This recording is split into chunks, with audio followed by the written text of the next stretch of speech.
सबको जय मसीह की।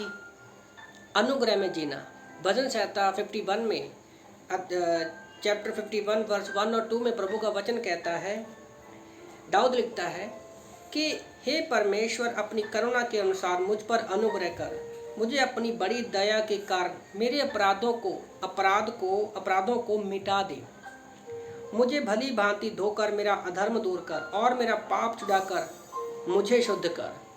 तो ये जो भजन संहिता लिख रहा है, दाऊद ने बत्शेबा के साथ पाप करने के बाद जब उसको नातान नबी के द्वारा एहसास होता कि हाँ उसने पाप किया है, तो वो उस पाप की दशा में नहीं जीता, वो अनुग्रह के सिंहासन के पास आता है। इब्रानी 4:16 के अनुसार हम अनुग्रह के सिंहासन के पास आते हैं और जानता था कि परमेश्वर अनुग्रहकारी है, तो इसलिए वो अनुग्रह में जीता है। जब एक विश्वासी को पता है कि अनुग्रह क्या है, तभी वो अनुग्रह में जीता है। जैसे भजन संहिता 51 वर्स 1-2 में देखते हैं कि उसने अपने कहा कि मुझे मेरे पापों से, मेरे अपराधों से मुझे छुड़ा। तो हमसे रोज़ अगर कोई गलती होती है, पाप होता है, तो हमें भी परमेश्वर से एवरी डे अपने पापों की क्षमा मांगनी जरूरी है।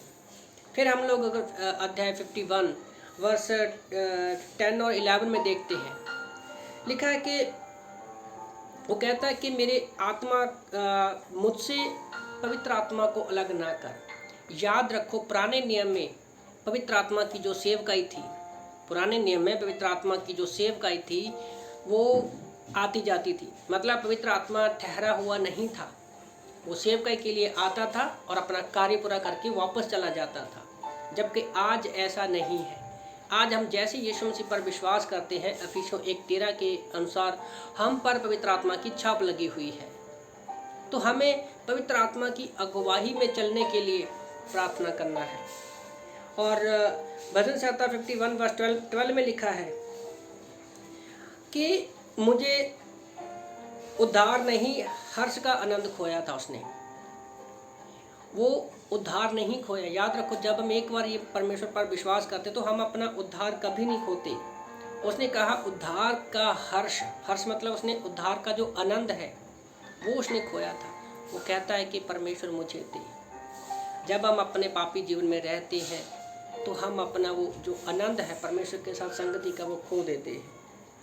और क्योंकि वो जानता था हम अगर पापी हैं, पश्चाताप नहीं करते, परमेश्वर हमारी होम बलियों से, मेल बलियों से प्रसन्न नहीं होता।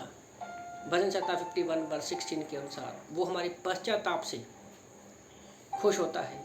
क्या होता है अगर एक विश्वासी अनुग्रह में नहीं जीता बल्कि पाप में जीता है? सबसे पहला पॉइंट ये है कि वो परमेश्वर के साथ संगति को खोएगा। उद्धार नहीं खोएगा, पर परमेश्वर के साथ संगति को खोएगा।